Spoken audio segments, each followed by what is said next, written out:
Welcome to the last SCRIBO seminar of 2020. And it is time to bid farewell to this very difficult year, but not to our series. SCRIBO is not over. You won't be rid of us anytime soon.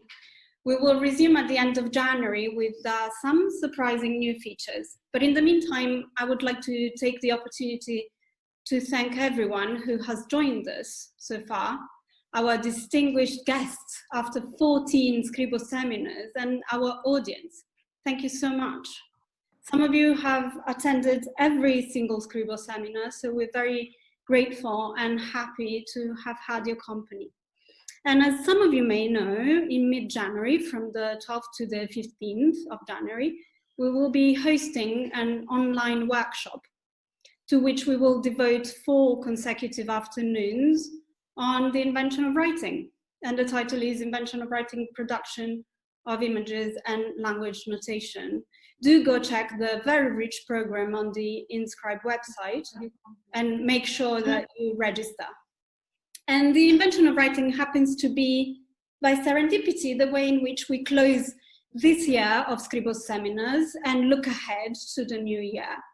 And I'm very happy to introduce Professor William Boltz, who joins us from Seattle, very early morning. Professor Boltz is Professor of Classical Chinese at the Asian Languages and Literature Department at the University of Washington. And he's a world-renowned specialist in Chinese linguistics and philology, and author of the book, The Origin and Early Development of the Chinese Writing System. And he has also contributed quite a lot, greatly, to the Encyclopedia of Chinese Language and Linguistics, a groundbreaking work in 5 volumes that will serve surely for years to come as the standard reference work in the field of Chinese linguistics. It was published 3 years ago by Brill. And China will, of course, feature in Professor Boltz's SCRIBO seminar today, but not forsaking a worldwide view. Professor Boltz will delve into a much debated and still open question. Was writing invented only once in the history of humankind or more than once? And can we prove either scenario? It is time to start. Bill, thank you so much for being here. Over to you, the emergence of writing in antiquity, monogenesis or polygenesis, question mark. Thank you. Thank you very much. I'm going to use a PowerPoint presentation, and so I will now fix it so that the PowerPoint images appear on the screen. Good. And so now I will thank you very much for your kind introduction. And thank you very much for inviting me to do this. It's a pleasure for me to be able to do it. And as you said, I'll talk about Chinese, the origin of Chinese writing, but I'll talk about it in a broader context, because the question of monogenesis or polygenesis applies across the board. And that means I'll talk about a lot of things in which I have no expertise, but merely an amateur interest. And so please excuse me for this. I'll probably also say a lot of things that everybody in this seminar already knows, but I'll do it in a way that provides me a kind of starting point. So it's a pleasure for me to be here, and I'm tempted to say it's a pleasure for me to be in Bologna, if only virtually. Someday I hope that will change. Next time, Bill, next year, hopefully. Yeah, hopefully. We've said that before, but in any case, we'll see what happens. So let me start with a few things that are well known to pretty much everyone, especially to everybody here today, but that all the same provide a kind of starting point for what I want to talk about. All writing systems in the modern world have developed one way or another, ultimately, either from Egyptian or from Chinese. That means either from this or from this. And when I say all, I'm excluding modern writing systems that are consciously created or designed. I'm referring only to historically evolved writing systems. If the contest were which of these 2 ancient literatures, Egypt or China, gave birth to more writing systems than the other, then the Egyptians would win hands down by a score of about 10 to 1. Except for the writing systems of East Asia, namely China, Korea, and Japan, I'm just talking about modern writing systems now. All writing systems in the modern world come ultimately from Egyptian, including our own alphabet. If the contest is instead, which of these two ancient literate cultures has provided writing to more people in the modern world than the other, Egypt still wins, but now only by about 4-1. Glottographic writing, that is, writing that represents the sounds of the language it writes, however imperfectly, and that has been deciphered and can be read, again, however imperfectly, emerged 4 times in antiquity. In addition to the Egyptian and Chinese cases, writing was also invented, as you all know, in Mesopotamia and Mesoamerica. And here again, I'm excluding cases of undeciphered writing or suspected writing systems that had no grammatonymic progeny and that so far can't be read by anybody. As important and interesting as Mesopotamian and Mesoamerican writing are, historically, linguistically, culturally, neither gave rise to anything that has survived as a functioning everyday writing system in the modern world. The overriding historical question is whether writing had a single origin and spread from one place to the other places. This would be monogenesis, of course, or had a separate independent origin in more than one place, perhaps independently in all 4. That would, of course, be polygenesis. In pre-modern times, this question was tightly bound up with questions of the original language of God. What language did Adam and Eve speak in the Garden of Eden? I'm afraid I have no inside information to report or contribute to that question. In more modern times, the question of monogenesis or polygenesis of writing has been raised as a serious cultural and historical consideration by serious scholars. Based on the appearances of the scripts themselves, each of these 4, Mesopotamia, Egypt, China, and Mesoamerica, would seem to be unrelated to the others and to have arisen independently. The geographical and temporal distances of China and Mesoamerica from the ancient Near East and from each other simply strengthen the impression of likely independent origin. If that were the end of the story, we could all vote for polygenesis and my task here would be done. We could adjourn and go have a free hour for a cup of coffee. But as you all know, this is not the end of the story. Given the fact that the archaeological record indicates that writing first appears in Mesopotamia and in Egypt at virtually the same time, and in view of the geographical proximity of these 2 regions to each other, there's naturally a reasonable suspicion that the invention of writing in one influenced the invention of writing in the other. For a long time, the archaeological record seemed to show evidence for writing slightly earlier in Mesopotamia than in Egypt, and therefore the conclusion was that so-called true first writing was Mesopotamian and writing in Egypt was one way or another the result of a Mesopotamian influence. This conclusion is now less certain than it used to be because more recent archaeological investigations have shown evidence for writing in both places at pretty much the same time, and neither can be pinpointed as earlier than the other. When you look at the graphs and signs of the actual writing systems, there's nothing that would suggest one is borrowed or derived from the other. The compromise conclusion to this situation is often something along the lines of saying that the idea of writing must have passed from one to the other, though in which direction is not clear, and the actual writing systems in their graphic form are each independent of the other. So whether this is monogenesis or polygenesis becomes at least in part a matter of definition. In any case, this is not the question that I have set myself to answer, chiefly because I have no expertise in either Mesopotamian cuneiform or Egyptian hieroglyphic writing or in their historical backgrounds. Monogenesis, comprehensively and literally understood, refers to the hypothesis of a single origin of writing universally, that is, worldwide. In other words, can all four instances of the emergence of writing in antiquity, Egypt, Mesopotamia, China, and Mesoamerica, be the result ultimately of a single origin? That would mean finding or showing plausible links that connect the invention of writing to the ancient Near East, including Egypt, with the invention of writing much later in China and later still in Mesoamerica.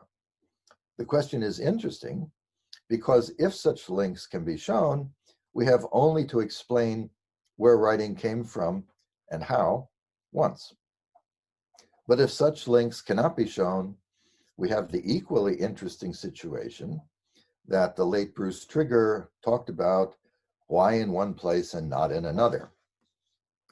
In the opening sentence of the first chapter of his major comparative study of early civilizations, Trigger said, and I've put it here on the screen, the most important issue confronting the social sciences is the extent to which human behavior is shaped by factors that operate cross-culturally as opposed to factors that are unique to particular cultures. And then later in the same paragraph, he says, I'm assuming that in the demonstrated absence of historical connections, shared features were either, one, produced by patterns of thought and behavior common to all human groups, or two, shaped by similar environmental or functional constraints, and therefore constitute examples of parallel development or co-evolution. Following on Trigger's statement, my suggestion at the outset is that there is what he referred to as, quote, a demonstrated absence of historical connections. Though the use of the word demonstrated may be a little unfortunate because it's difficult to demonstrate the absence of something.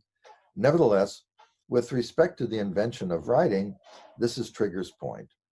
Since not all human groups in antiquity invented writing, and there's no credible evidence of monogenesis, we would ideally like to be able to identify for the cultures that did invent writing those features that constitute what he calls the similar environmental or functional constraints that led to what can be seen as parallel development.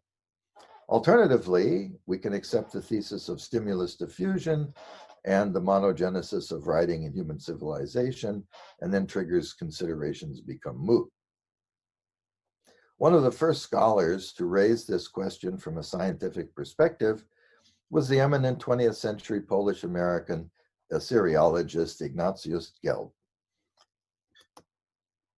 Gelb included as the penultimate section of his classic book, A Study of Writing, a chapter called Monogenesis or Polygenesis of Writing.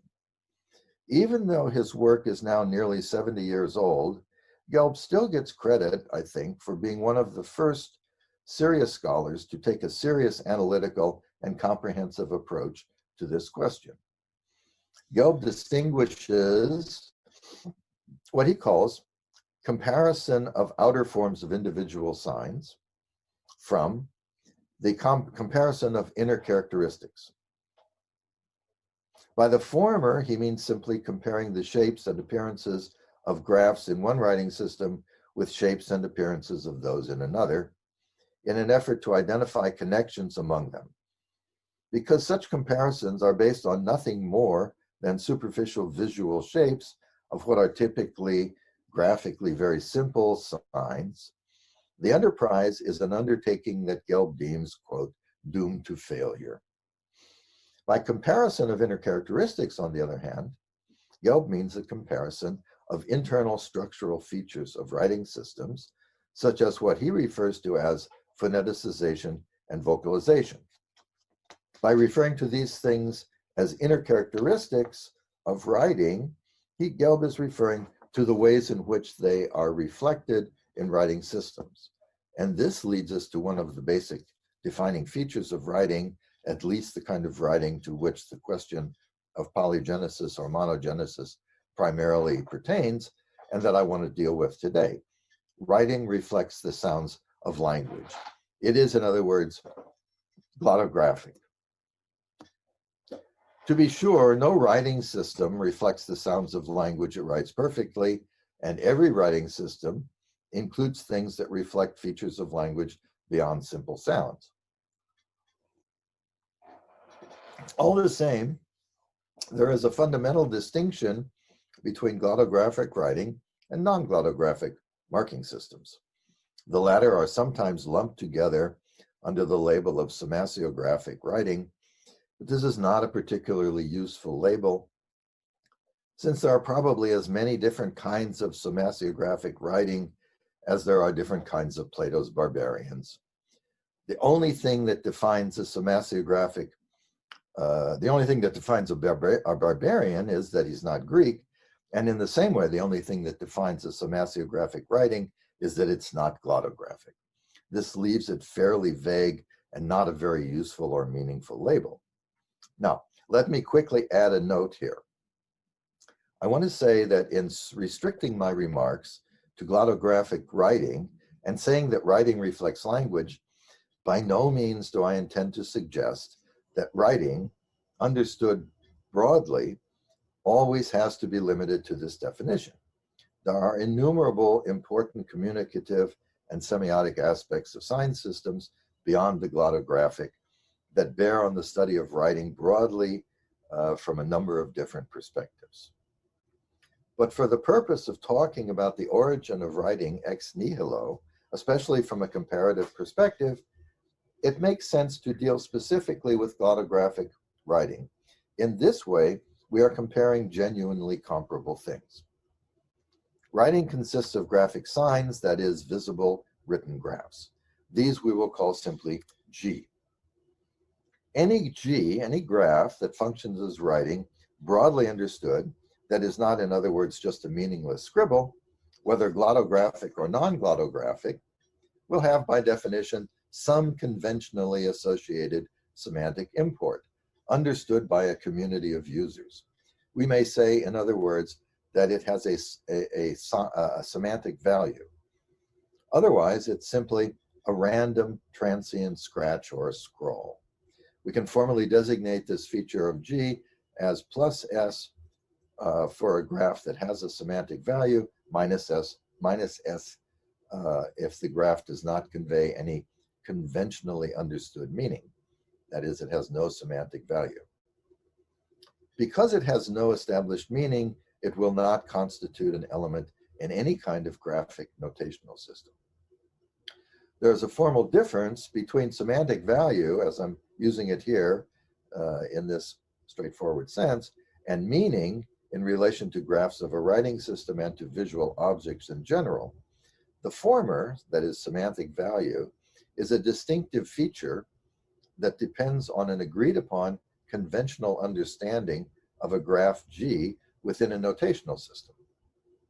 The latter is an individually perceived or subjectively determined quality of any visual object ad hoc. Apart from whether a graph has a semantic value or not, it may also have, or not, a phonetic value. The two features operate independently of each other. When a graph does have a phonetic value, we mark it as plus P, and when it does not have a phonetic value, we mark it as minus P. No surprise there. The linguistic level of the P in this formulation is irrelevant to the definition. The pronunciation of the graph can be at the level of a single sound B, as in Bologna. It can be at the level of a syllable, B, as in barbecue. It can be at the level of a morpheme, B, as in before, or at the level of a word, B, as in beehive. The salient point is to distinguish between graphs that have some conventionally associated phonetic value, P, and those that do not.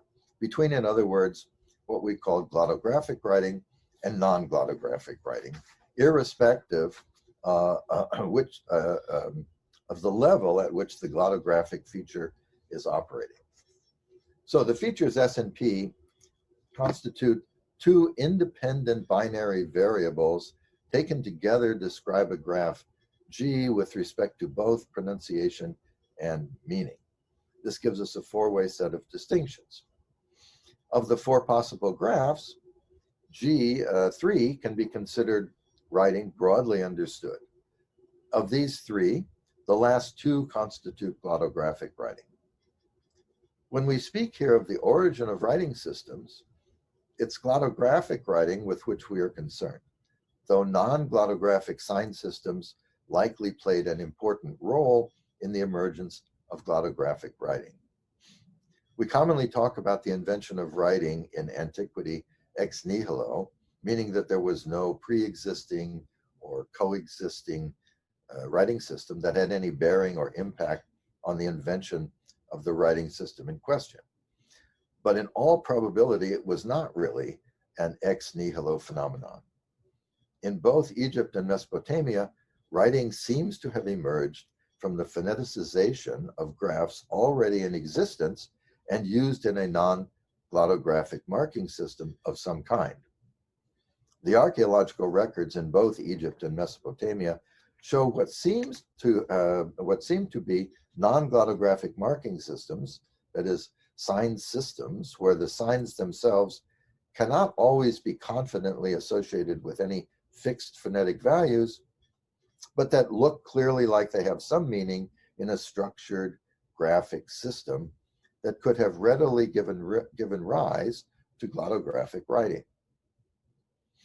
In Mesopotamia, these are the Uruk IV period proto-cuneiform texts.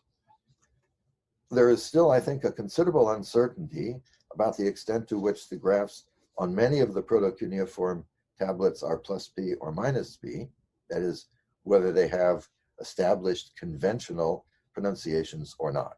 If they do, then they are being used to write words. If they don't, they are still writing words, but now we have to put the word words in these scare quotes because there's no fixed lexical association for the graphs. They are functioning in the aggregate as non-glottographic marking signs. There is, as you probably know, considerable diversity of opinion on whether the graphs of the proto-cuneiform tablets constitute glottographic writing or not. But there's little doubt that they are the direct precursors to fully glottographic cuneiform writing. The situation in Egypt is a little less clear. The kinds of signs shown here are representative of a large number of signs found on small bone or ivory tags, about 1 or 2 square centimeters in size. They come from a tomb in Upper Egypt at Abydos and are a century or two earlier than the earliest recognized Egyptian hieroglyphic writing. The current opinion among Egyptologists is that they were mass-produced for funerals and probably attached to grave objects, hence the tiny holes in the upper corners. The tags on the left side of this slide show marks that are taken as writing numbers, and the ones on the right side show mostly iconographically discernible signs, 1 or 2 per tag. None of the signs is unambiguously identifiable with any later Egyptian hieroglyphic sign, much less with any word. But everyone recognizes an apparent strong stylistic and structural similarity to hieroglyphic writing. It is this that leads the Egyptologists to see these as a kind of precursor to hieroglyphic writing, comparable to the proto-cuneiform signs in Mesopotamia. Both the Mesopotamian proto-cuneiform signs and the Egyptian proto-hieroglyphic signs are clearly used in a structured, systematic way. They constitute, in other words, some kind of meaningful graphic marking system. And in both cases, it seems likely that these marking systems led to writing. With which signs and under which specific usages this happened is not known, but the theoretical point is clear. A sign that was used as a part of a graphic marking system takes on a pronunciation. The pronunciation becomes fixed and conventionally associated with that sign among the community of users.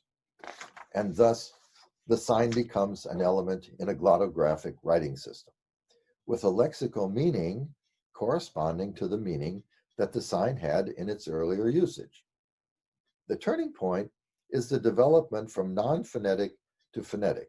This is called straightforward way. This is called phoneticization.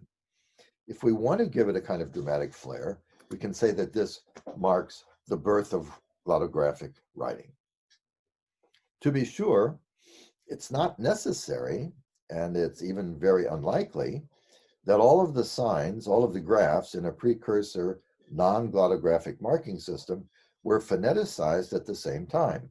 In all likelihood, this was a gradual process, graph by graph, or perhaps category by category, numbers, proper names, names of commodities, and so forth. All the same, it's a process that probably would not have taken a particularly long time, since once users recognize the versatility and the effectiveness of phoneticized signs and see the awkwardness and inefficiency of having a notational marking system that mixes non-phonetic and phonetic signs capriciously. The rapid development of a fully phoneticized system of signs was a likely result. Although it's still debated how many and which of the proto-cuneiform signs are plus P, that is, which ones stand phonetically for language-specific words, and which don't, and it is still very uncertain whether any of the Egyptian proto-hieroglyphic signs were plus P or not. The theoretical picture is both clear and, I think, straightforward. The archaeological record in both cases shows an ideal setting for the phoneticization of signs in some kind of graphic notational marking system context, giving birth to glottographic writing. The Chinese case is much less satisfying.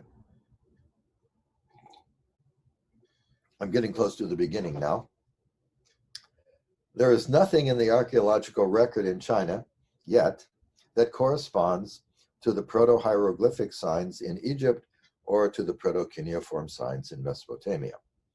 Chinese writing, when it first appears, is a fully formed writing system. There's nothing primitive or rudimentary about it. In its basic structural principles, it is no different from modern Chinese writing. Here is an inscribed turtle plastron, representative of the earliest Chinese writing known. This is the front. This is what the backside of the plastron looks like. We can come back and talk about these in a minute. Outwardly, the writing looks very different from the modern script. If I use a cursor, does it show up on your screen? Can you see this? Ah, good. So here you see writing on the sides of the plastron. This is the chief part of the inscription. If anybody's interested, we can talk about it a little bit later on.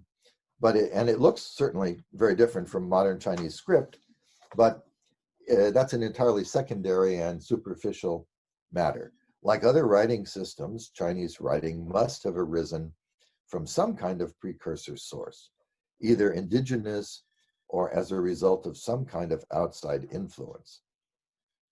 It could not have appeared fully formed all at once. But so far, nothing has been identified in the archaeological record that seems to fit the graphic and functional profile of a genuine precursor in the same way that the proto-hieroglyphic signs in Egypt or the proto-cuneiform signs in Mesopotamia work. When or if such a discovery is made, that would then exclude the possibility, virtually exclude the possibility of any kind of stimulus diffusion from the ancient Near East once and for all. And so, but so far we don't have any such evidence. So far, the earliest identifiable Chinese writing is the script found on this kind of object. These are the so-called Shang Period. Shang is the name of a state, often called a dynasty, but the use of the word dynasty in the early Chinese context is simply on analogy with Egyptian dynasties. It's simply a state, but it's the earliest historically attested state because it's the place from which the earliest writing materials come. And in a few minutes, I will show you a map and show you where it is. This is representative of that kind of writing and that kind of object, of which there are thousands. Most of them are fragmentary. Intact pieces are very uncommon. It's one of the nice things about this one, that it's intact and it shows rather nicely what the writing looked like. So the plastron is the stomach shell of a certain kind of turtle. Let me show you. This is the backside of the same plastron. This is the kind of turtle from which it comes. It even has a nice Chinese-ness to its scientific name. These inscriptions date from about 1200 BC. This is fully 2 millennia later than the earliest writing in Egypt or in Mesopotamia. And unlike that earliest writing in Egypt and Mesopotamian texts, the Chinese texts show fully developed writing system, writing that's grammatically complete. You can write complete sentences. Everything is there. Both the content and the text, the content of the text, I'm sorry, and its physical form on this plastron are fairly sophisticated and presuppose some kind of not inconsequential developmental period. The text is a formulaic divinatory statement. On the right-hand side, as it's presented here, you have a long line of text here and a slightly shorter couple of words over here. This is basically in these two columns is read from the inside out. So you start up here, you read down, and then this is the end of the passage. And it says simply, on such and such a day, the diviner tested a proposition. We will receive a bountiful millet harvest. End of story. That's what it says here and here. It's a statement. It's not a question. Even though it's a divinatory process and the whole ceremony is performed with the expectation that the ancestors are somehow going to respond in a way that tells the king or his acolytes what to expect. These are not questions. They're simply statements. On the left-hand side, over here, you have another string of characters that look like this, and then you have a short string over here. And again, you read from inside out. You start up here and read down, and then you read this. And that says, on the same such and such day, the same diviner tested the proposition, we will perhaps not have a bountiful harvest, receive a bountiful harvest, a millet harvest specifically. Okay, so on this side you have a positive statement, on this side you have a negative statement, and you can see right away that the placement of the text on the plastron is symmetrical. This is not an accident. In fact, it's probably not an accident that these turtle plastrons were the preferred medium for this kind of inscription, because the plastron itself as a physical object is largely symmetrical. Not only are the texts symmetrical in putting a string like this and a short string there and this, the wording is the same except for the fact that the negative one down here, you have, no, I didn't want to do that. Down here you have a character that looks like an inverted $sign. That's the negative adjunct to negate verb phrases over which the writer has no control. It's involuntary negative verbal adjunct. And the next character here is also not on this side. This is a modal word that means something like perhaps. Apart from those two words, this is identical to this. And not only is it symmetrical, but there are a couple of curious features. If you look at this character that I'm trying to circle with the cursor, this is the name of the diviner who performed the ceremony. Here is his name on this side. Unfortunately, there's a natural crack in the plastron that obscures what on this side is the left-hand side, the left-hand component of the character, but you can still see the right-hand component here. It's the same as this. And even though it has a small crack here, it's clear that the character is written in a mirror image.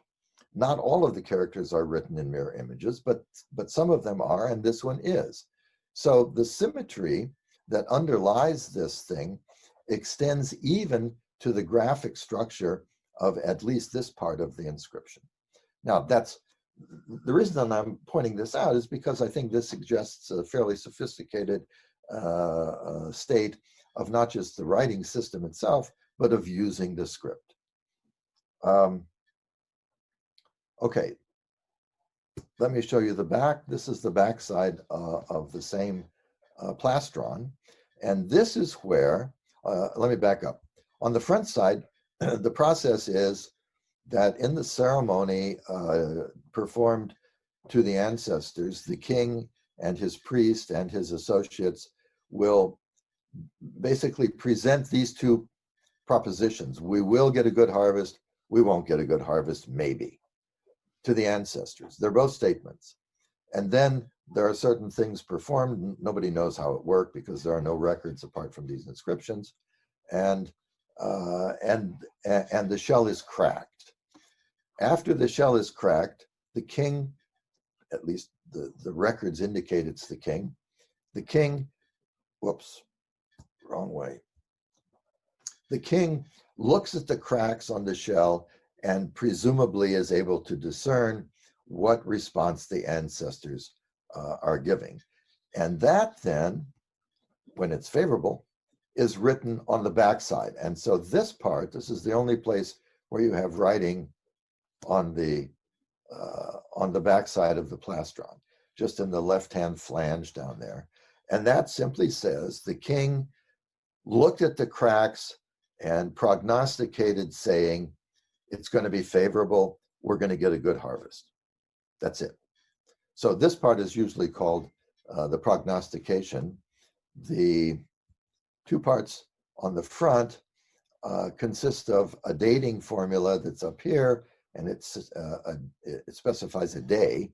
It doesn't go beyond specifying one particular day in a 60-day cycle. And it says the name of the person who performed the divination, and then it gives you the proposition that is being presented to the ancestors. That's it. So usually this is when people are talking about the parts of a Shang divinatory inscription, they'll identify the date as one part. This part of the proposition is usually called the charge. On the back, this is then called the prognostication. That's where there is a record where the king said yes or no. As a matter of fact, as far as I know, there's no example where the king said no. The king always says yes. And you find these prognostications only about 25% of the time on an inscribed text. Most of the time, you don't know what the result was. You have only the positive and negative propositions, the charges. In some cases, there is a verification. Here you don't have it, but it's possible on other inscriptions that you have a verification that says the king prognosticated whatever it was, and the verification says, yes, it really turned out that way. The language is slightly more formal than that, but nevertheless, that's the meaning. Yes, it turned out that way. You never find any indication that the king was wrong. Kings are not wrong. Elections are not lost. Kings are not wrong. Okay, so the reason I'm talking about it this way is because I'm just trying to give an impression of the advanced and relatively sophisticated nature of these inscriptions. All of this seems to me to presume a kind of developmental period comparable to the period between the proto-cuneiform, respectively proto-hieroglyphic sign systems of Mesopotamia and Egypt, and their fully developed writing system of a few centuries later. But for China, there is no archaeological evidence for that kind of developmental period. And that absence, together with the fact that Chinese writing first shows up 2,000 years later than writing in Egypt or Mesopotamia, provides the opening for the claim that Chinese writing was ultimately the result of influences from writing in the ancient Near East. This is usually referred to as stimulus diffusion. It looks like this. The claim is that from here to here, you get an influence that stretched from 3000 BC to about 1200 BC. The earliest Chinese writing, so-called these kinds of inscriptions that we've been talking about, they're often called oracle bone inscriptions. It's not a very good name because oracle is misleading, and the one we just looked at is not a bone at all. It's a turtle plastron. There are lots of them on ox scapula, and that's probably why they're called bones. In any case, these are all found at a single archaeological site named Anyang. That's what the red X is on the map here.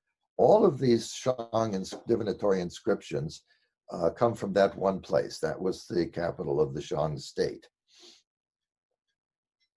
The central white space on my slide between ancient Mesopotamia of about 3000 BC on the left and ancient China of about 1200 BC on the right, that middle white space represents everything that is known about the ostensible diffusion process of the concept of writing from west to east, from Near East to Far East. Implicit in the hypothesis of stimulus diffusion is the assumption that somehow the concept of writing survived a journey across Central Asia, taking a millennium or more without leaving a trace, yet provoking the invention of writing in China. In my view, this is a somewhat improbable scenario, chiefly because there's no evidence for any kind of contact that has anything to do with writing. On that basis alone, I would say that the default hypothesis has to be that Chinese writing was invented independently of writing anywhere else. If some kind of concrete archaeological evidence turned up that showed a connection between Chinese writing and writing in the ancient Near East, that would, of course, change the picture. But so far, it hasn't happened. But apart from a general skepticism about the stimulus diffusion claim, there's a more specific basis for being skeptical. As I mentioned, Chinese writing is known no earlier than around 1200 BC. If writing from the ancient Near East is responsible for the invention of Chinese writing, it would mean that there was no development of writing in China from any kind of indigenous precursor, non-glottographic sign system. That implication is consistent with the fact that so far, the earliest Chinese writing known is found in a form that's fully already writing grammatically, syntactically complete sentences, something that took a few centuries to achieve in both Egypt and Mesopotamia. But it also means that what we find in China would represent directly the impact of the hypothetical stimulus from the ancient Near East. So one approach to judging the likelihood of the stimulus diffusion claim is to consider whether Chinese writing of around 1200 BC looks like it could have been the result of an influence of writing from the ancient Near East around that time. Since we're dealing with a hypothesis for which there's no real evidence, it's impossible to give any actual dates, but as a generalization, we can say that the source of the Near Eastern stimulus ought to have been writing from around the middle of the second millennium, if not later.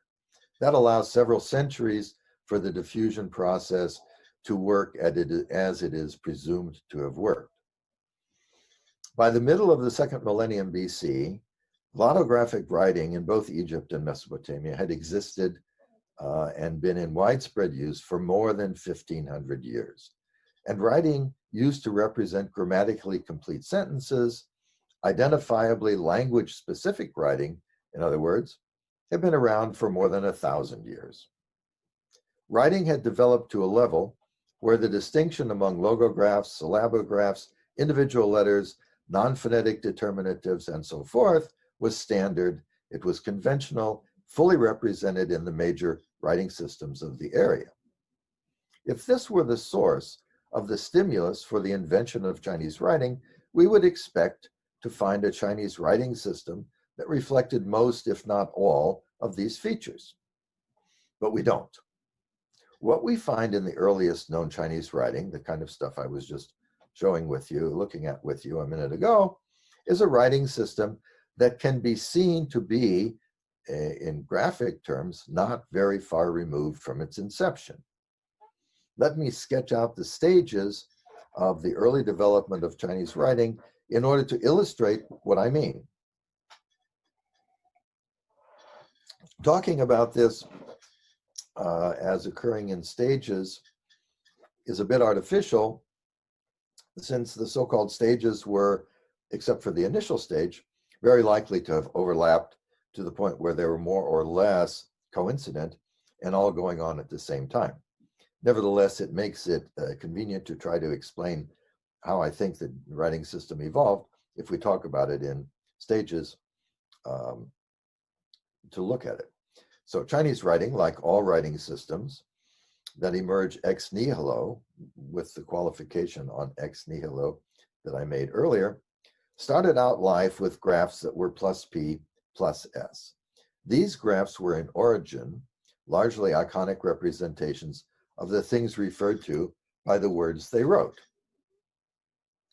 I would characterize this initial step by the label iconicity. Here I've given you 3 examples of this kind of character. The first one is how the word shows how the word in modern Chinese pronounced he, which means growing grain, is written with a graph. These will all be representative of the writing system of about 1200 BC and are attested on the kinds of materials that we were looking at on the plastron.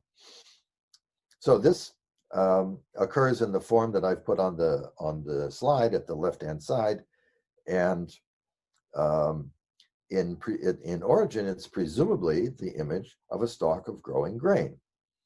We can call this an iconic usage.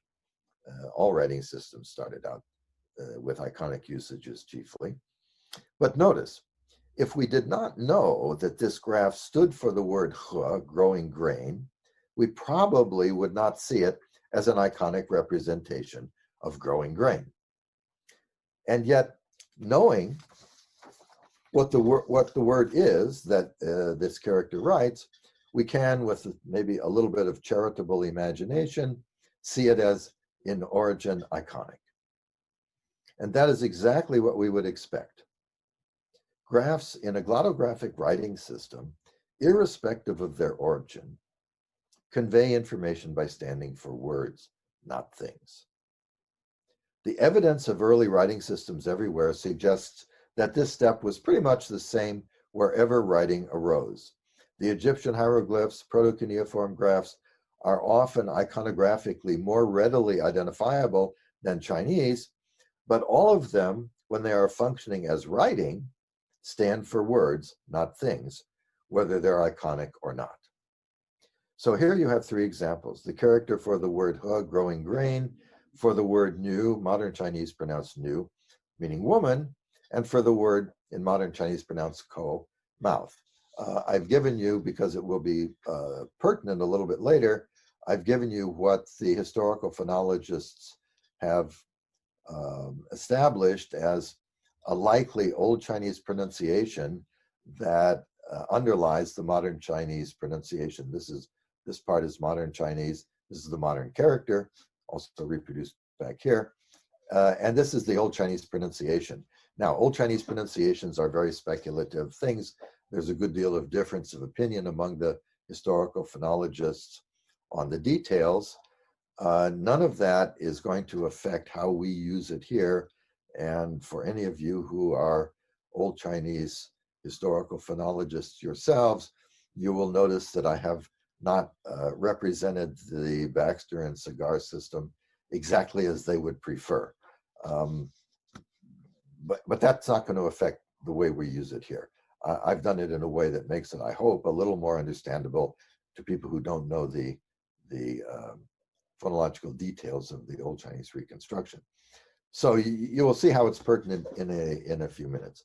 In any case, this is the kind of, these are the data that I'm giving you on these slides. So here you have 3 words. All of them are presumably iconographic in origin. None is identifiably iconic in its functional role. My guess is that nobody would look at this graph here and say, whoops, let's go back, and would say, ah, yes, that's a woman. In fact, it's a kneeling woman. Unless you already knew that's what it was, I don't think anybody is going to recognize that. And you're not supposed to, because it's writing a word. It's not conveying information when it's a part of a writing system in any iconic way. So the second step, because these kinds of graphs in and of themselves aren't sufficient to constitute any kind of useful writing system. So the second step, or what we can call a stage, is to recognize that graphs that have arisen iconographically at the initial stage can be used glottographically with either phonetic or semantic values, but not both at the same time, beyond what they initially had. This is what is called a multivalent stage of the development of a writing system, and it seemed to have occurred pretty much the same way in all 4 cases of the invention of writing in antiquity. Specifically, graphs can be exploited in 2 ways to further the versatility of the embryonic writing system. The first is what is commonly called rebus usage, rebus method of writing. This is familiar to everybody from children's books. Here you have an example. It's common in English language children's books. And it's clear how the scheme works. Everybody knows this. If I were using the feature system that I laid out a few minutes ago, we could call the original meaning of the graph in question S0, and then the changed meaning S1. The important thing is to recognize that the p-value of the graph doesn't change. Okay, the simple operative principle is that based on its pronunciation, a graph can be used to write a homophonous, in the case of Chinese, it's very often nearly homophonous, word that has no semantic link to the word originally written with the graph in question. And so this is the formal representation of that. The phonetic value has to remain fixed if the S value is going to vary. If you allow both of them to vary, then of course you don't have any anchor on the graph at all that's consistent, that provides any basis for understanding in a notational system. For Chinese, this kind of phonetic multivalence is called phonetically based extended usage. Here are the same 3 characters that we looked at a minute ago. Were shown as iconographs in the previous slide, now used in this phonetically extended way to write words with phonetically the same or similar pronunciations, but with meanings different and unrelated to their original usage.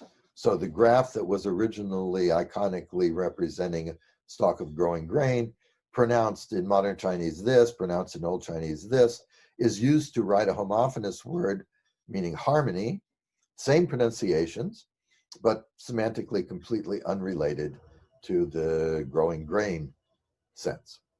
The graph for the woman had a modern Chinese pronunciation like this, an Old Chinese pronunciation like this.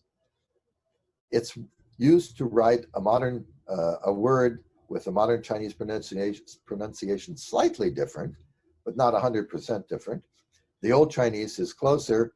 The Old Chinese for the woman is this, NRA, or rather infelicitous reconstruction in my country, but nevertheless, there you are.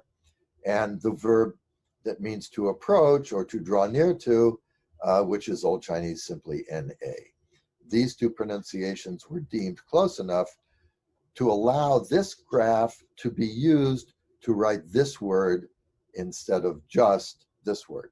That's a kind of versatility. In the case of the graph for mouth, the pronunciations are the same. As a noun meaning mouth, it has this pronunciation in Old Chinese, identical Old Chinese pronunciation. It gives you, of course, an identical modern Chinese pronunciation, and it's used to write the verb meaning to strike or to attack. So this is essentially rebus usage more cynico. The second way that graphs are used multivalently is to keep the semantic value fixed and allow the phonetic value to vary. If you read this sentence that I put here as, I heart New York, as many people do, you are reading the heart character as an iconograph, standing for the word heart, which is what it looks like iconographically. But if you read it as I love New York, and that I would think that was what the intended reading is supposed to be, then you're reading the heart graph with a new phonetic value, namely the sound love, different from its original reading, but clearly based on the semantic association of love and heart. This is what the 19th century American philosopher and semasiologist Charles Sanders Peirce called an indexical use of the sign. The sign graphically points to, so to speak, a meaning. It's graphically suggestive of a meaning, but it's not an iconographic representation of the word itself.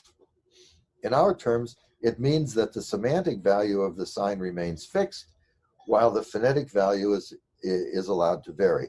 This is just a complement of the rebus usage. So this is, in the case that I have on the screen here, the p-value originally was one thing. The p-value in the indexical usage has shifted to a separate and unrelated p-value, but the s remains the same. The s, the semantic value of the graph, is the thing that anchors it to the notational system. Okay, here is the first of the three graphs that we've been looking at from Old Chinese. This is the graph for the stalk of growing grain. In the earlier slide, the multivalent usage was based on its pronunciation, and it wrote the word harmony.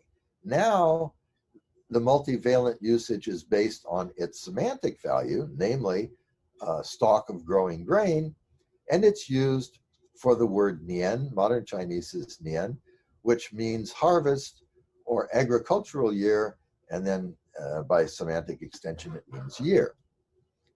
The pronunciation nian, Old Chinese this, has nothing at all to do with this pronunciation. That's the part that varies. It's the semantic value that stays the same.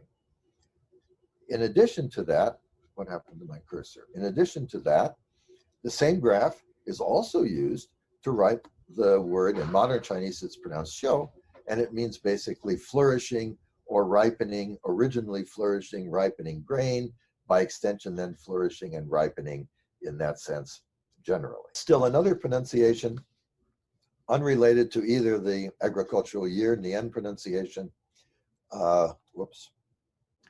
or to the growing, he, growing grain pronunciation.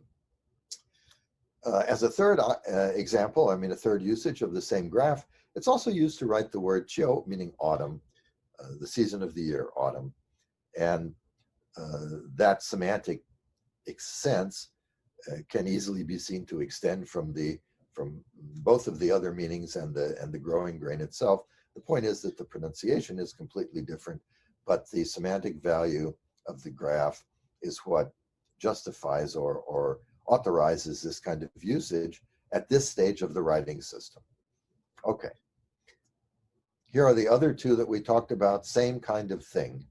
The woman graph, which was pronounced this way for the everyday word for woman, is used to write the word an, which means basically stable, settled, seated, secure. And that's based on the fact that the graph represents not just a woman, but a seated woman. And in fact, if you wanted to pursue this, there's good reason to wonder if it really represents a woman at all, or not just a seated figure. That's a different story for a different time, but it's not, in fact, completely obvious that this, in its earliest usages, had to be a woman. But it is clearly a seated figure. And that's the sense of the iconograph that underlies this usage of the graph with the pronunciation on. And the pronunciation on, the old Chinese and the modern Chinese are not very different in this case, is different from its original pronunciation. Finally, the multivalent, or the indexical use of the graph for mouth, which is pronounced ko, is used to write the verb to call, pronounced ming. There's no phonetic relation between ming and ko. This is a noun, this is a verb, but the character is used to write this verb all the same, and so that's another case of indexical usage.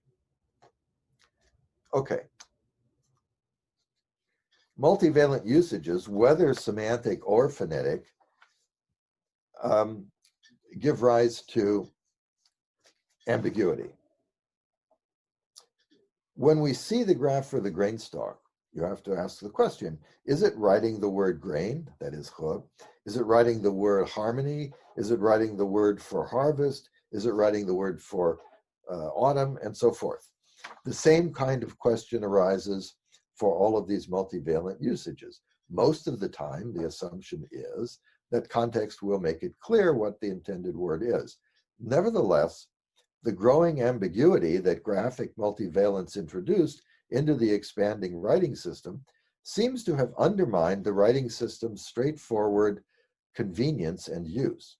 And all early writing systems, not just Chinese, seem to have dealt with the problem the same way, by adding secondary graphic components to the ambiguous primary graph in order to specify which of the various possibilities is intended. You all know this. The secondary graphic components are typically called determinatives because they are said to determine the intended word being written. And this stage of the development of the writing system is called the determinative stage. Determinatives can be either semantic or phonetic. That is, they can either specify a pronunciation when they're phonetic, or they can specify a meaning when they're semantic. In either case, they serve the purpose of disambiguating graphic usage. Here is what happened to the character grain stalk when it was used to write the word harmony. A second graphic component, this one on the right, which is in fact the mouth that we looked at earlier, is stuck onto the character as now an inalienable component of the graph. And this now becomes the way to write the word harmony, to distinguish it from this writing the homophonous word growing grain. In the case of autumn, the graph for fire is stuck onto the right of the modern character, giving you a two-part compound character. This unambiguously writes now the word autumn to distinguish it from this graph, which could have been understood in several different ways by itself. In the case of the woman, or the seated, well, it's the seated we haven't come to yet. In the case of the woman and the verb ru, to approach, the same mouth graph is added on the right here to distinguish the character when you want to write the verb to approach from the character, modern Chinese looks like that, when you want to write the word for woman. So these are examples of semantic determinatives, and this is how they work. And this will be familiar to everybody from Egyptian and cuneiform, early cuneiform writing. It works in the same way. One of the important differences, which we don't need to go into, but which characterizes China as distinct from those others, is that once these secondary determinatives are added to the character, they're fixed. You can't take them off. Unlike the writing systems of the ancient Near East, where they become separable, and this allows for a development into non-phonetic, non-semantic graphs, standing just for sounds. That never happened in China because these determinatives were never separable. Once they were there for good. Okay, here is examples of phonetic determinatives. In the case of the kneeling person, which is pronounced an, unrelated to the word for woman, you get a secondary component. Historically, it looks like this, and it's pronounced in modern Chinese han, in Old Chinese like that. In modern Chinese, it's been graphically confused with a commoner component that looks like that, but in origin, that's what this is. It's a kind of a covering or something. Doesn't really matter what it is. The important point is its pronunciation.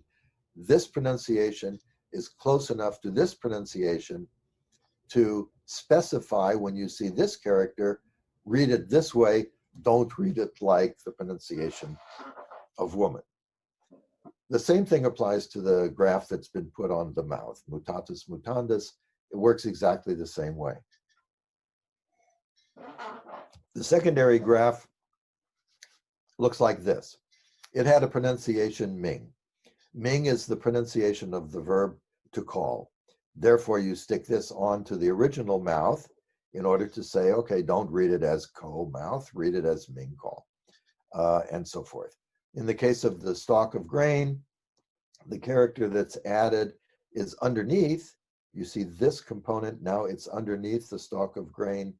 It has a pronunciation in Old Chinese like this, which is close enough to the word, the Old Chinese word nian, to make this serve effectively as a phonetic determinative. So this is, as I said, exactly parallel to the way the writing systems worked elsewhere. Okay, to sum it up, this is a chart of the stages. I'm almost done. We're coming to the end of the development of the Chinese writing system. And please remember that when I talk about them in stages, this is a heuristic device. Apart from the original phoneticization stage of iconic graphs, this probably all was going on more or less simultaneously in developing the writing system. The characters that I showed with determinatives are all two-component characters. That's just to make it easy. But the process of extended phonetic usage was recursive. So any of those characters could be used based on its pronunciation in a further so-called rebus way. That phonetically based extended usage can go on indefinitely in principle, because characters always have pronunciations. And every time you want to distinguish that, you could add a new component, which means a two-component character that was used that way would be disambiguated with a third component. A three-component character would be disambiguated with a fourth component, and so forth. You can think of it as a kind of recursive character-generating machine. In principle, there's no limit. As a practical matter, you don't find characters, Chinese characters, with more than 4 components very often. So a few have 5. A fewer still have 6. Beyond that, it becomes a kind of a oddball thing. Okay. Now, let me summarize the stages. Keep in mind that setting out these stages is a heuristic convenience, and in all likelihood does not reflect how the actual chronological sequence works. So we come back to the initial question. What does this brief sketch of the development of Chinese writing tell us about the matter of stimulus diffusion and the possibility that it explains the origin of Chinese writing? The answer lies with the step we called multivalent usage. Phonetically based multivalence is always possible throughout the life of characters and the writing system. Chinese characters always have pronunciations. The pronunciations have changed, that's for sure. You saw that when I gave you Old Chinese versus Modern Chinese, but they always have pronunciations. So by definition, they're going to be available for extended usage, the so-called rebus usage. It's always possible. It goes on even today. In modern Chinese, it's the basis for inventing or creating written forms for new words, for borrowed words, for scientific terms, and so forth. So the fact of phonetically based multivalence in the Shang writing system of 1200 BC does not tell us anything about the stage of development that writing system represents. But semantically based multivalence, what we called following Peirce indexicality, is a different matter.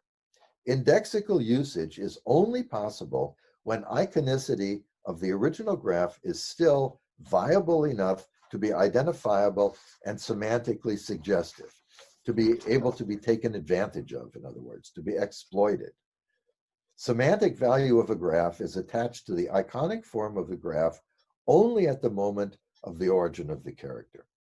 As soon as the character becomes the conventional way to write a given word, meaning is conveyed by the word, which means that by the word's pronunciation, and the graphic iconicity becomes less and less central and less pertinent to the character's functioning in the writing system.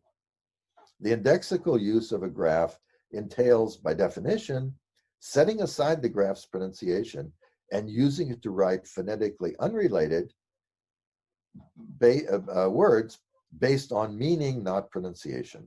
And the only place the meaning can come from, if it doesn't come from the pronunciation, is from the iconicity of the original graph. Once the iconicity is lost, indexical multivalence is no longer possible. So in the example that we saw a few minutes ago, the only basis for using the example shown there, the growing grain stalk, for these other words, this is a summary there, this is a repeat of what I showed you once already. The only basis is that the iconic quality of the graph was still viable and could be associated semantically with these meanings. Same thing applies to the other characters that we saw. These other ones, same thing applies. And iconicity is a feature of the characters in general, as a feature of characters in general, is lost very early in the development of the script.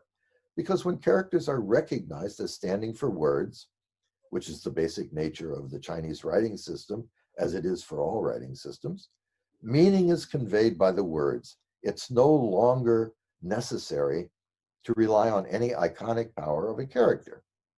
So this kind of multivalence is only possible at an early stage of the development of a writing system. As things evolve, it becomes marginal and non-functional, and those cases that arose based on iconicity become obscured by the inevitable addition of determinatives. The addition of determinatives to phonetically based extended usages, this kind of thing,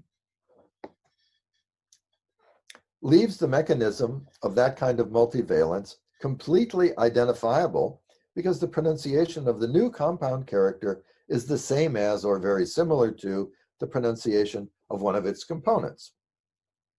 But the addition of determinatives to indexical usages, this is the kind that we saw, same two examples, effectively erases all traces of that kind of multivalence because the iconicity of the original character is long gone, erasing any recognizable graphic motivation for the compound character. So the fact that we can identify indexical usages in the writing system of around 1200 BC means that some measure of latent iconicity was still viable, and the script is not far removed from the time of its first appearance. By the same token, it's close to 2 millennia later than the comparable stage of writing in the ancient Near East. Given that writing in the ancient Near East by the middle of the second millennium was structurally very different from what we find in China at the moment the ostensible impact of the phenomenon of stimulus diffusion was felt, the only writing that could have constituted the source of the stimulus is 2,000 years earlier than the appearance of its result. It seems to me unlikely that any kind of stimulus diffusion would have taken 2,000 years to show up. The alternative has to be, as far as I can see, to recognize that Chinese writing in all likelihood arose independently of any other writing in the ancient world, and therefore we have to accept the conclusion of polygenesis for the emergence of writing in human civilizations. Thank you very much. Thank you, Bill, so much. It was great to have such an intense overview of how the writing in China took place. And you actually beat me to this question, because in a way you're preaching to the converted here. I've long believed that the Chinese writing system in its earliest instances betrays all mechanisms and trajectories to sound notation that we see elsewhere in the world. So in a way, I find it very difficult to accept any doubt as to the possibility of polygenesis, taking into account the birth of writing in China. I really do not understand why some scholars are still quite entrenched into the idea of just a monogenesis. And I find it really hard from a sort of an intellectual perspective to be so resilient to the idea that the human mind cannot create the same thing more than once in the whole world and in the history of mankind. So in a way, the first question is, why is there such a resistance to the possibility of writing taking place more, being invented more than once in the history of mankind? That's a good question. And I was very happy to hear you say that I'm preaching to the choir here, because it's nice to be among friendly and agreeable people. And I have to say that at the beginning, when I first started looking into this question, I had the same feeling that you did, that it's the stimulus diffusion hypothesis is untenable on the face of it. And I was surprised to find that there are still serious scholars who hold to this, or who at least raise it as a possibility. And I was asked about this by somebody in the UK. Why is this possible? And my first reaction was to say, no, for Chinese, it's certainly not possible. There's no evidence whatsoever for this stimulus diffusion hypothesis. And I was fairly dismissive. I'm afraid I came across as a bit arrogant in that way. And then I thought about it a little bit further, and I thought, well, is there a reason why we could dismiss this hypothesis without just sort of an ex cathedra arrogance, saying, no, it makes no sense, there's no evidence? Because after all, some people, as you say, still take it seriously. That's when I began to think about the fact that what you find in China simply doesn't reflect what would have been the result were there really such a phenomenon. Would it, if it really had occurred, it wouldn't have led to a writing system such as this. So that's what provoked me to come up with this kind of a presentation, or this kind of a suggestion about the untenability of the hypothesis. Yes. Yeah. And as you say, if any transmission ever took place from Mesopotamia, it would have to be placed in the mid-2nd millennium BC, when clearly Sumerian had been readapted to write the Akkadian language, obviously using determinatives from Sumerian, but clearly taking a completely different shape, whereby rebus is all lost. The stages that we can see in Sumerian recording rebus are much, much, much earlier. So clearly we have a sort of a chronological phase that doesn't quite reflect what we have at the beginning of writing in China. One of the most respected and knowledgeable historians of ancient China, Professor Ted Pullyblank, who was a Cambridge scholar and then at the University of British Columbia for most of his career, an exceedingly well trained and knowledgeable historian and linguist, insisted, or at least appeared to insist, that writing was imported into China somewhere around the year 2000 BCE, at about the same time as a wheeled chariot. It's pretty well known that wheeled chariots and horse-drawn chariots, that is, and bronze technology, things like that, were in fact the result of influences from the ancient Near East in China, and nobody doubts that. Even the best of the Chinese historians and archaeologists themselves accept this, in a setting where there is an increasing predisposition on the part of Chinese scholars to see everything as original with them. Yeah. But chariots and And bronze technology and these things came much earlier than Chinese writing. At the same, and yet Polygenesis would insist that Chinese writing accompanied the introduction of the horse-drawn chariot, but there's no evidence for that. And so it's an example of somebody who is otherwise exceedingly well trained and knowledgeable and a splendid scholar in many ways, holding to this. Gelb himself wanted to believe in the monogenesis hypothesis, but he could never persuade himself that it really worked.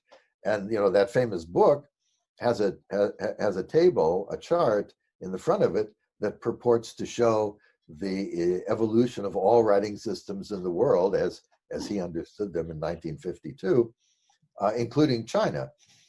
And it shows some of those things marked with dotted lines and question marks.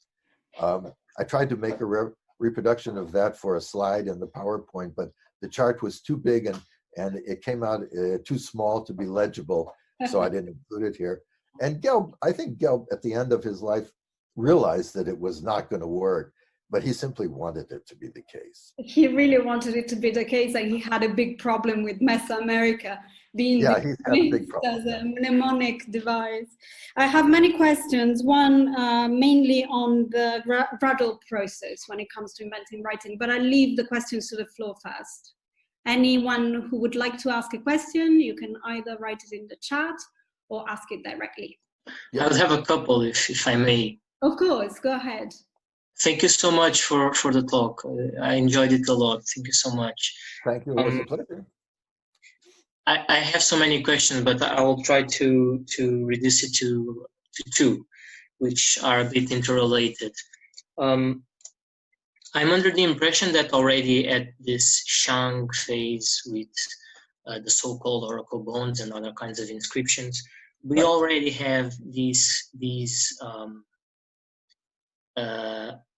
can I call them compounds of phonetic and semantic components working. So the question was, at this stage, at this point in time, is the process of adding semantic determinatives already very extensive, or was there still a moment where maybe we could find the graph or the character mouth on its own, writing both the word mouth and the verb to call, just to give an example?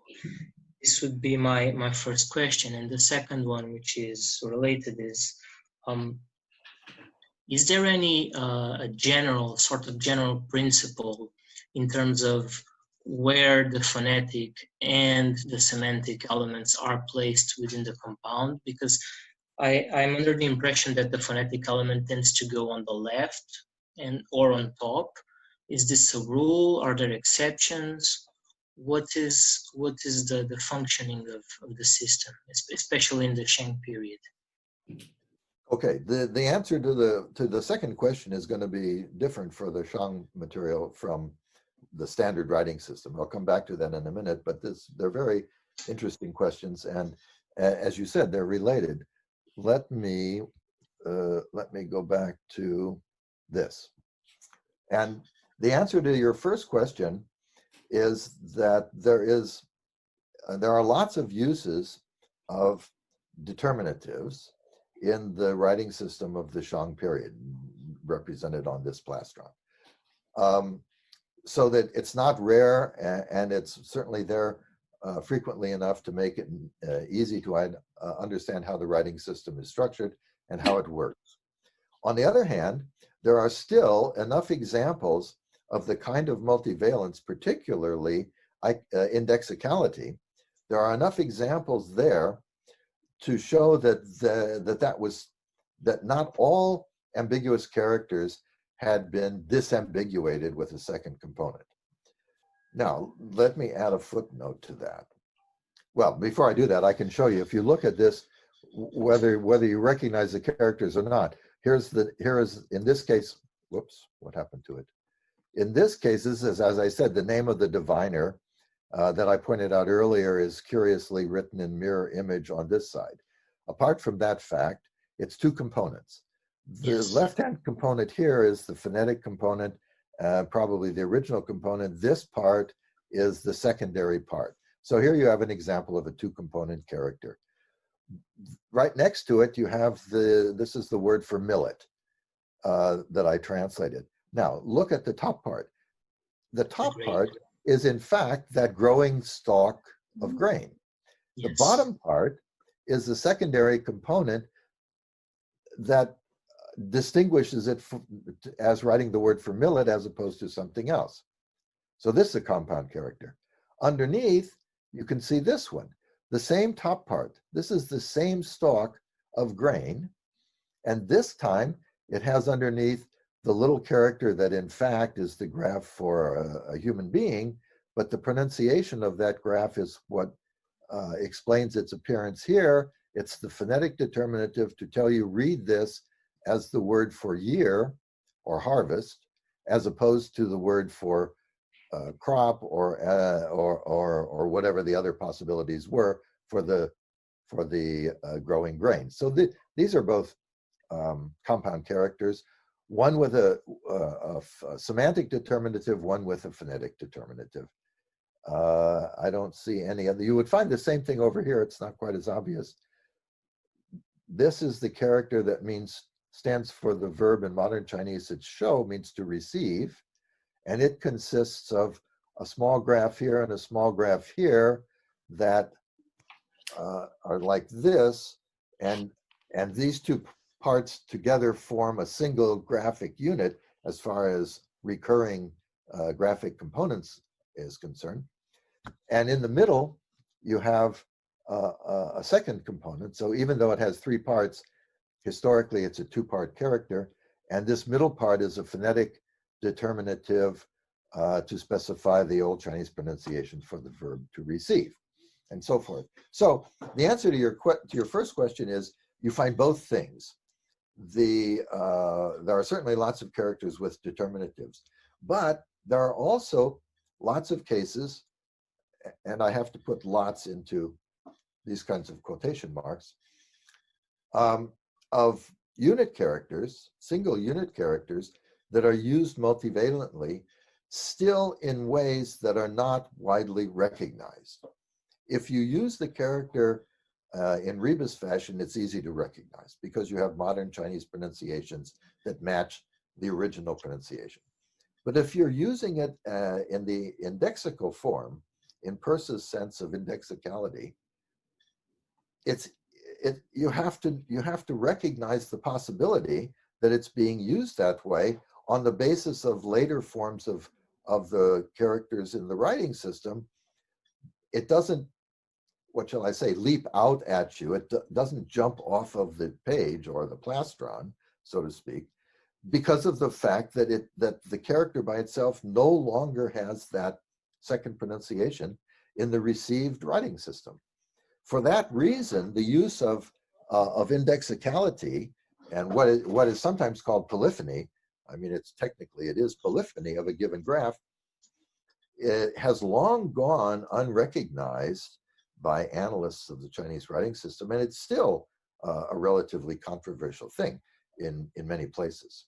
Yeah, so it's an interesting thing. Now, with respect to your second question, the writing system became effectively standardized about 2,000 years ago. So it was about 1,000 years old or so when it became effectively standardized with the unification of China into an empire in the 2nd century BC. And then the Han Dynasty was pretty much responsible for producing a writing system that was effectively standardized in that, and that's pretty much the same writing system that you have for Chinese up until the middle of the 20th century, when, for whatever reason, the Chinese state decided to monkey with the writing system in very ahistorical and aesthetically questionable ways, but that's a different story. In that standard writing system that was in place for 2,000 years, phonetic components tend to be on the right-hand side, and the semantic classifiers tend to be on the left-hand side. In that case, you call them classifiers rather than determinatives, because that's how their characters are entered into Chinese dictionaries. You probably know that. The right-hand side if you have to generalize, the right-hand side is likelier to be the phonetic component and the left-hand side the semantic classifier than otherwise. But there are lots of exceptions, and there are lots of phonetic components that appear on the bottom, and then the semantic classifier appears on the top. There are tendencies, but there is no hard and fixed rule. There are no prohibitions, as far as I know, officially that way. Yeah. Can I just add a further question based on what you have just said? So given these exceptions and the multivalent uses of characters in the Shang period and other characteristics of the material, how much of a problem does this pose to the decipherment of the texts? Yeah, big problem. Big problem. If you don't recognize the possibility of indexicality, of that kind of multivalence, then you're really constrained. You're forced to read things in very unlikely ways. I mean, this character that we looked at here for the grain stalk, if it were here written without the bottom part, you'd have to ask the question, is it standing for the word nian, year? Is it standing for the word shio, flourishing, harvest, blossoming harvest, or something else? And on the basis of the context, you could say, well, it must be this. And you would probably be right. On the other hand, somebody else could come along and say, no, no, no, I think it's standing for the word, whatever it is, a second choice. And the only basis you have for deciding or determining or arguing with the other person is context and interpretation. When it's written this way, then of course there's no ambiguity. And so now you know it's standing for the word nian, for year. But this is the exception. Well, I shouldn't say that. It's not the exception. It's 50-50. There are lots of cases of ambiguous graphs, but there are lots of cases where they're not ambiguous too. The bigger problem for the decipherment, for reading these things, is there are simply a lot of characters that haven't been deciphered, that the meaning of which is not known. I'm no expert in this oracle bone script, but the best scholar, in my opinion, for this stuff in the West was Professor Ken Takashima, who was teaching his whole career at the University of British Columbia. He's now retired, and he's Western. He's trained both in Japan and in China and in the United States in this stuff. But he was a real serious linguist and philologist, and in my opinion, probably understands this language and this writing system the best of any modern scholar outside of China. And he said, I've known him for 50 years. We were children together almost. And every time I see him, I ask him this question: what percentage, how many different characters are there in the corpus of Shang inscriptions? The answer is always the same, about 3,000. About 3,000 different characters. How many of those characters are identified with confidence and deciphered, and you know what words they write? 25 years ago, he would say about half. 20 years ago, he would say about 40%. 15 years ago, he would say about 35%. The last time I talked to him, he said about a third. And that's because the more you study and the more you take it seriously instead of guessing, the more you realize there is uncertainty and lack of understanding of a lot of the characters. An enormous amount of, this is probably not a tactful thing to say, but an awful lot of the understanding of these things in the past has been what we could charitably call speculative, hypothesis, because of the overall context. And very good scholars have had to do that because there was no recourse. You either do that or you don't study them. It's getting to the point where the people such as Takashima and his colleagues in China and in Japan are studying them in a way that now is bringing a little more light onto them, a little more objective understanding. But anyway, I'm getting off the topic of Thank you so much. I don't want to take much more time. I just wanted to ask, profiting from what you just said, what would be right now the main reference if one wants to study this script from this period from a comparative perspective in English language? What would be the main work or works to have at hand? Because I've had a lot of trouble finding one singular work that could help. There really isn't anything that I can point to, especially from a comparative perspective. In English, well, in any comparative perspective in any language, Professor Ferrara mentioned the fact that the procedure, the steps that I outlined, that I think I can identify for the evolution and development of the writing system, actually matched at the early stages the development of the other writing systems in the world that arose this way. That isn't widely accepted anywhere in China, as far as I know, and no, I'm sorry to say there just isn't really anything that I can point you to. Professor Takashima published about 2 years ago a small book called The Little Primer of the Shang language. If you know Chinese already, that's the best introduction in English that there is. It is little and it's a primer, but it's full of all kinds of interesting stuff, and that's published, I think, by Harasowitz in Wiesbaden, if I'm not mistaken.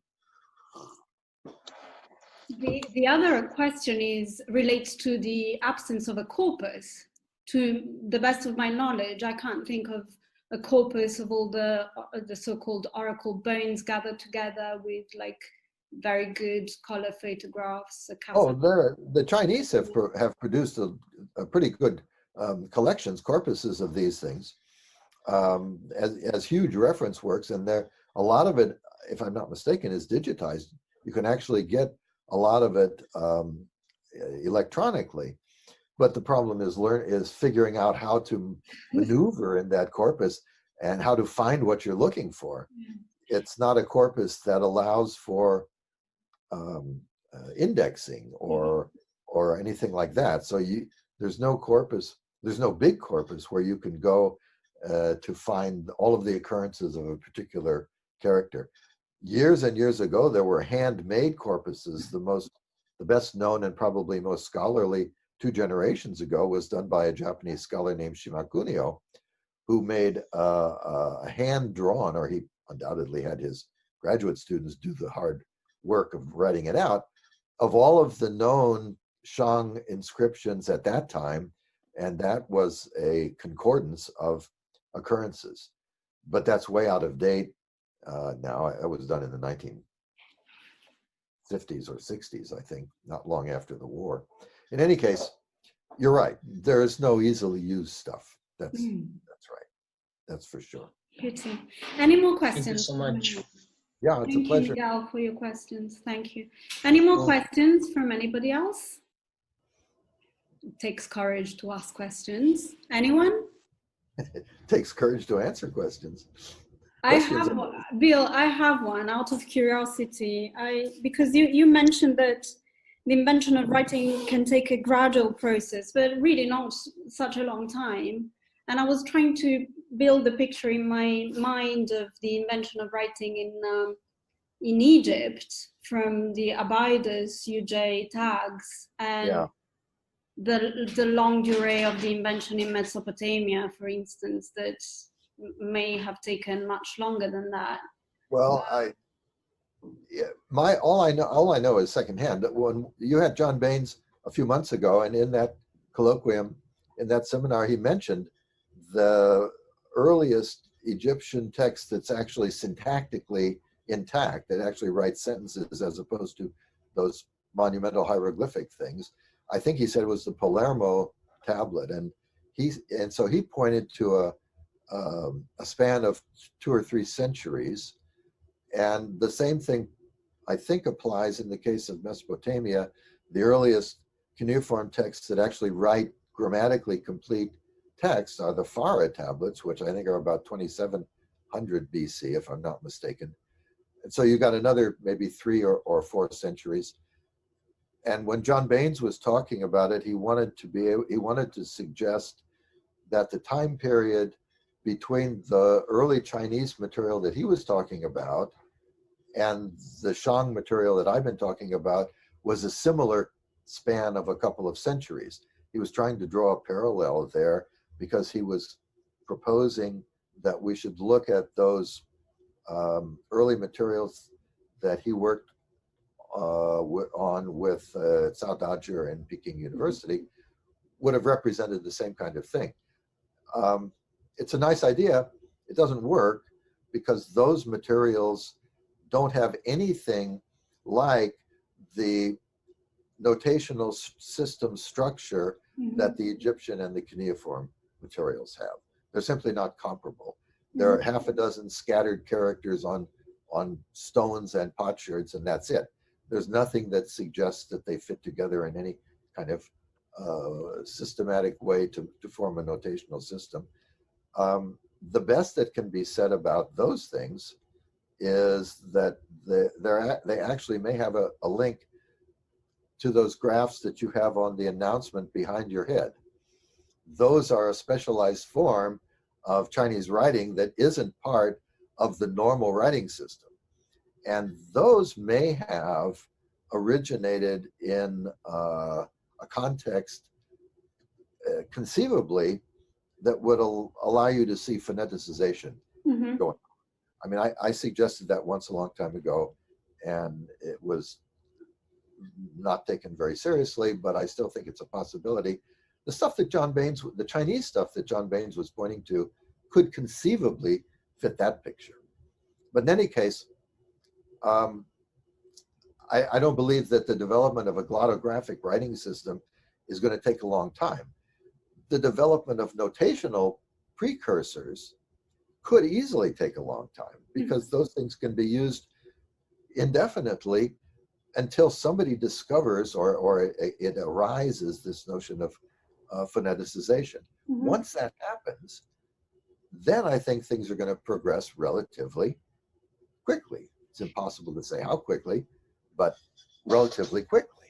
And you use the keyword, which is versatility, the sort of realization that one thing can be used for another thing that may have the same sound but mean something completely different. So could we actually say that in all inventions of writing that we can reconstruct to an extent, which may be large or not, we see rebus in action as that prompt, as that trampoline, as that springboard? Yeah, sure. Rebus and indexicality both. I think that's right. Yeah. And both of those things are easy to spot in both the Egyptian and the cuneiform cases. It's just in the Chinese case that the indexicality part is really tricky to spot. It doesn't identify itself, so to speak, the way it does in Egyptian or cuneiform, because in those cases, those secondary components that were added are detachable, and you see how it works. In Chinese, it doesn't work that way. And equally, it's difficult to see rebus in other instances, perhaps in Maya, because the earlier stages of Maya are less known. We have the Eastemian script, the Zapotec. Those are very enigmatic, I would say. Yeah, so the Mayan stuff, I don't know much about Mayan, so I shouldn't say anything, but David Stewart, I think, and what's his name, John Justison, both see it working more or less the way we've talked about it elsewhere. Not everybody does see it that way, but I mean, the Mayan is interesting because it has so much artistic supplementary or ancillary stuff, and that sometimes misleads people. Elizabeth Boone got a little carried away with her understanding of it in the past, but I think the Mayan would eventually be shown to be working the same way. That's my, I guess, innate optimism about this. Thank you so much, Bill. It was wonderful. Are there any more questions? I think you need to go to your classes in 10 minutes. Well, I have to teach, yes, because it's still morning and we're still teaching at the university here, although the teaching will be again with Zoom, but I have to meet the class in a few minutes. So Okay, maybe we should leave you to it, but not before I invite you to be live in Bologna. If not next year, the following year. oh, thank you so much. I would love it. And thank you for inviting me this time, because we would love to hear more from you. And as I said, we have some interesting features for the next SCRIBO in 2021. So I will renew my invitation for a live Zoom then, as we agreed, but I'll leave that as a surprise. Okay, thank you so much. Spring 2021. Thank you. It has been a real pleasure. It was ours, and in wishing everybody a very early happy Christmas, I shall renew my invitation for everybody to join us for the workshop from the 12th of January 2021 on the invention of writing. Thank you so much, everybody, for being here. Thank you so much, Bill. Happy Christmas and Happy New Year, and I will be in touch soon. Thank you, everyone. Bye-bye.